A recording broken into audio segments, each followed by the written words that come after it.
Change column भी होता है। अगर हमें किसी कॉलम के नाम को चेंज करना है या उसके डेटा टाइप को चेंज करना है या कुछ और चीज चेंज करनी है तो उसके लिए लिख सकते हैं ऑल्टर टेबल, टेबल नेम, और फिर चेंज कॉलम। अपने कॉलम का पुराना नाम लिखते हैं, फिर उसका नया नाम लिखते हैं, उस कॉलम का नया डेटा टाइप लिखते हैं, उस कॉलम के फिर कुछ नए कंस्ट्रेंट्स लिखते हैं। लेट्स सपोज अगर हमें पुराना ही डेटा टाइप चाहिए, जैसे अगर हमारे पास आज है आईडी और हम उसको स्टूडेंट आईडी बनाना चाहते हैं, तो हम यहाँ आईडी लिख सकते हैं, यहाँ स्टूडेंट आईडी लिख सकते हैं, और टाइप हमें वही रखना है, तो दोबारा से हमें सेम टाइप को यहाँ पर लिखना पड़ेगा। इसके साथ साथ हमारे पास मॉडिफाई कॉलम भी होता है, जो हमारे किसी भी पुराने कॉलम के डेटा टाइप या कंस्ट्रेंट को मॉडिफाई करने के काम आता है। हम लिखते हैं alter table, table name, then modify and अपने कॉलम का नाम, फिर उसका नया डेटा टाइप, फिर उसका नया कंस्ट्रेंट। तो ये डिफरेंट डिफरेंट क्वेरीज हमारे पास होती हैं ऑल्टर टेबल से रिलेटेड। एक बार इनके ऊपर ये सैंपल क्वेरीज हम रन करके देखने वाले हैं। सबसे पहले अपनी स्टूडेंट टेबल के अंदर हम एज नाम का एक कॉलम क्रिएट करेंगे जो integer and not null type का होगा, और किसी स्टूडेंट के अगर एज की वैल्यू नल है तो उसके लिए बाय डिफॉल्ट हम चाहते हैं वैल्यू सेट हो जाए टू 90। तो ये जो नॉट नल है ये कंस्ट्रेंट भी हमने ऑलरेडी पढ़ा हुआ है, डिफॉल्ट जो है ये कंस्ट्रेंट भी हमने ऑलरेडी पढ़ा हुआ है। तो एक बार इन्हें अप्लाई करते हैं। हम लिखेंगे ऑल्टर टेबल एड कॉलम, हम एज नाम का कॉलम ऐड करेंगे इंट, और इसे कर देंगे नॉट नल, एंड इसके लिए हम अपनी डिफॉल्ट वैल्यू सेट कर देंगे टू 90। तो सारे के सारे स्टूडेंट्स की जो एज है बाय डिफॉल्ट 19 हो जाएगी। एग्जीक्यूट की, अपनी स्टूडेंट टेबल का डेटा देखते हैं, ये हमारे पास आ गया, सारे स्टूडेंट्स की अब एज आ गई है और सबकी एज इक्वल है विच इज इक्वल टू 90।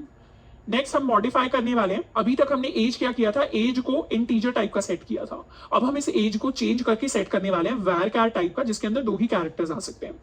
तो लेट्स डू इट।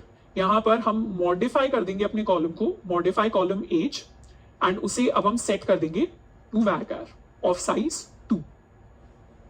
इसको सिलेक्ट कर लेते हैं, एग्जीक्यूट करते हैं। अब स्टूडेंट्स को सिलेक्ट करेंगे तो चेंज एज सच कोई एरर आएगा नहीं। एरर इसलिए नहीं आया क्योंकि सबके अंदर ऑलरेडी 19 था जो अलाउड var के अंदर है। पर इस बार अगर हम कोशिश करेंगे कि हम किसी नए स्टूडेंट का डेटा ऐड कर रहे हैं, लेट्स सपोज हम इंसर्ट इनटू स्टूडेंट कर रहे हैं सम वैल्यूज, और कौन कौन सी वैल्यूज हम इंसर्ट करना चाहते हैं, हम आईडी या रोल नंबर ऐड करना चाहते हैं स्टूडेंट का, उसके अलावा हम नेम ऐड करना चाहते हैं स्टूडेंट का, और एज ऐड करना चाहते हैं। इसके अलावा मार्क्स को शायद हमने नॉट नल किया था, तो हम मार्क्स को भी साथ में हमें ऐड करना पड़ेगा। तो वैल्यूज के अंदर लेट्स सपोज रोल नंबर 107 आता है कल को, उसका नाम कुछ भी हो सकता है, let's keep it Bob. Bob नाम का स्टूडेंट आ रहा है, या गार्गी नाम की स्टूडेंट आ रही है, एंड इसके लिए फिर हम साथ में मार्क्स सेंड कर रहे हैं। Let's suppose she scored 68 marks, and as हम सेट कर रहे हैं। अब एज वैसे तो वेरिएबल कैरेक्टर्स 2 के अंदर आ सकती है, पर यहाँ पर स्टूडेंट डेटा की जगह लेट्स सपोज हमारा बैंक का डेटाबेस होता, तो बैंक के अंदर तो किसी भी व्यक्ति की कोई भी एज हो सकती है, और कल को अगर कोई बहुत बूढ़ी एज का व्यक्ति आकर अपना बैंक अकाउंट खुलवाता है तो उस केस में हो सकता है हमें एज 100 ऐड करनी पड़ जाए। अब 100 ऐड करनी पड़ जाए तो यहाँ तो हमने var ऑफ साइज 2 सेट किया है, तो इस केस में हमारे पास एरर आ जाएगा और हम इस डेटा को यहाँ पर ऐड नहीं कर पाएंगे क्योंकि हमने स्टूडेंट की एज 100 दे दी जो हमारी डेटा से बाहर जा रही है। तो इसको एग्जीक्यूट करेंगे, यहाँ पर क्या आ गया, एरर आ गया। तो यहाँ पर var के अंदर ये चीज कर पाना पॉसिबल नहीं है, जबकि अगर ये एज जो है, एज का टाइप अगर हमारे पास इंटीजर होता तो फिर हम ये चीज कर सकते थे। तो हम क्या करेंगे, उस टाइप को मॉडिफाई करेंगे। मॉडिफाई करने के लिए हम अपनी चेंज कॉलम को यूज करेंगे। एक तो हम अपने एज को चेंज कर देंगे टू स्टूडेंट एज, तो उससे नाम चेंज हो जाएगा, और उसको टाइप चेंज कर देंगे टू इंटीजर।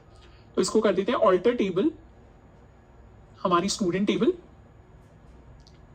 इसे कर देते हैं चेंज, एज का नाम चेंज कर देते हैं टू स्टूडेंट एज, एंड उसका टाइप भी हम साथ के साथ चेंज कर सकते हैं। इसको एक बार एग्जीक्यूट कर लेते हैं।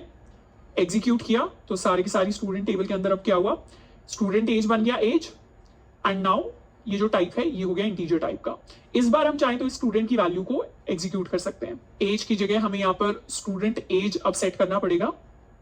तो इस बार सक्सेसफुली हमारा डेटा एंटर हो गया।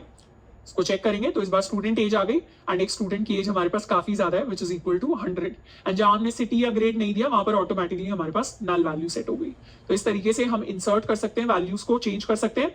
इसके अलावा हमारे पास ड्रॉप कॉलम भी होता है जिससे हम किसी भी कॉलम को डिलीट कर सकते हैं। तो स्टूडेंट एज को डिलीट कर लेते हैं, ये भी हटा देते हैं यहां से, यहां पर लिख देते हैं drop column student age, select करके करेंगे एग्जीक्यूट। तो अब सारे के सारे स्टूडेंट टेबल को चेक करेंगे तो अब एज यहां से डिलीट हो गई, पर जो हमने गार्गी स्टूडेंट ऐड की थी उसके लिए सारी की सारी डिटेल्स ऑलरेडी अवेलेबल है। एंड हम चाहें तो अपनी टेबल का नाम भी चेंज कर सकते हैं। तो अपनी टेबल को रीनेम कर सकते हैं from student to stu, alter table student, यहां हम लिख सकते हैं रीनेम टू स्टू। तो टेबल का नाम हमारे पास चेंज हो जाएगा।